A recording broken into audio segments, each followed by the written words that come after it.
Welcome to my channel. This is Geethu. ఈరోజు నేను పన్నీర్ టిక్కా చేస్తున్నాను, చూద్దాం రండి. ముందుగా పన్నీర్ని స్క్వేర్ షేప్లో కట్ చేయాలి. తర్వాత బౌల్లో 1 కప్ ఆఫ్ కర్డ్, శనగపిండి, కారం, ఉప్పు, జీరా పౌడర్, ధనియా పౌడర్, గరం మసాలా,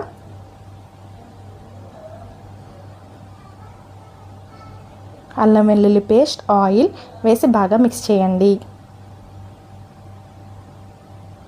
ఇందాక కట్ చేసుకున్న పన్నీర్ ముక్కలను కూడా ఇందులో వేసి మిక్స్ చేయండి. నేను ఆనియన్స్, క్యాప్సికమ్ వేసాను, ఇది ఆప్షనల్, మీరు కావాలంటే వేసుకోండి. ఒక పాన్ మీద ఆయిల్ వేసి ఆయిల్ హీట్ ఎక్కాక ఈ మిశ్రమాన్ని అందులో వేయండి. ఒక 5 మినిట్స్ ఫ్రై చేస్తే చాలు. 5 మినిట్స్ కంటే ఎక్కువసేపు ఫ్రై చేయొద్దు, గట్టిగా అయిపోతుంది పన్నీర్ ముక్క. 5 మినిట్స్ తర్వాత స్టవ్ ఆఫ్ చేసి వేరే పాన్లో ఆయిల్ వేసి 1 ఆనియన్ వేసాను నేను, బాగా ఫ్రై చేయండి. 1/2 స్పూన్ ఆఫ్ అల్లం వెల్లుల్లి పేస్ట్,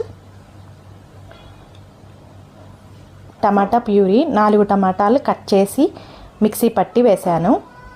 మూత పెట్టి మగ్గనివ్వండి.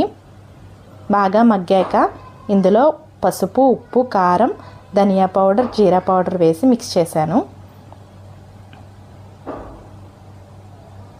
ఇది బాగా ఫ్రై అయ్యాక ఇందులో కొంచెం వాటర్ వేసి